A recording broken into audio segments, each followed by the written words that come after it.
Unlocking the power of feedback, rethinking feedback as a continuous learning process. What if one of the most powerful tools we have in education is also one of the most misunderstood? Take a moment to reflect on these questions. Do my students regularly read and act upon the feedback I provide? Do I design feedback with the explicit intentions, informing students' next piece of work? Do I explicitly revisit previous feedback with students to check how they have applied it?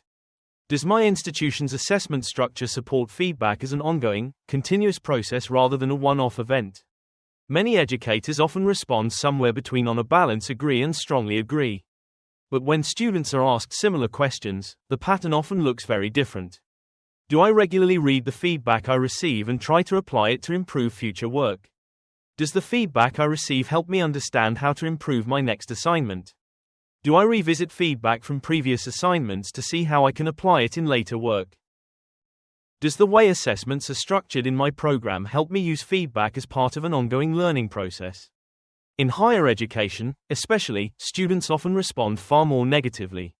Many say they do not fully understand feedback, do not revisit it, and do not find it easy to use in future work.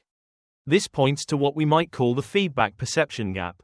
Research suggests that teachers often judge feedback by what they have given, while students judge feedback by what they have understood and used. Carlis and Bowd, 2018, argue that feedback is not successful simply because comments were written. It is only effective when learners can appreciate, interpret and use it productively. Winston and colleagues, 2017, similarly show that students often need support, explanation and opportunity if they are to act on feedback meaningfully. So why does feedback matter so much in the first place? Because, when done well, it can be transformational. The Education Endowment Foundation describes feedback as a high-impact, low-cost approach, associated with around 6 months additional progress in learning. In practical terms, this can represent a highly meaningful improvement in attainment. For example, a student achieving 55%, lower second-class level, 2-2, who makes substantial progress through effective use of feedback could potentially move into first-class territory over time. While outcomes will vary between learners and contexts, the message is clear. When feedback is designed and used effectively, its impact can be significant.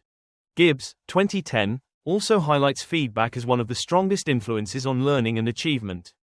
Dylan William argues that effective feedback can clarify misconceptions, guide further learning, improve performance, and support motivation and engagement.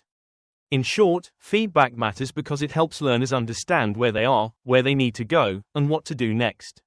So what is feedback? Feedback is information given to a learner about their performance in relation to learning goals or outcomes. It can be verbal, written, digital, given by peers, or generated through tests and quizzes. But its purpose is not simply to judge completed work.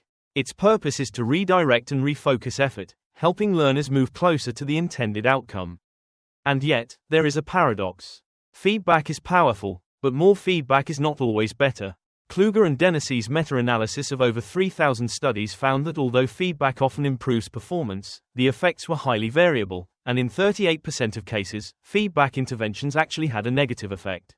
That is a striking reminder that feedback does not automatically improve learning. If it is unclear, excessive, poorly timed, or disconnected from future work, it may do little, or even cause harm.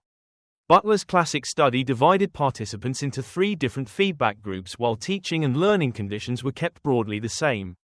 The first group received grades only, throughout the program and made no measurable progress.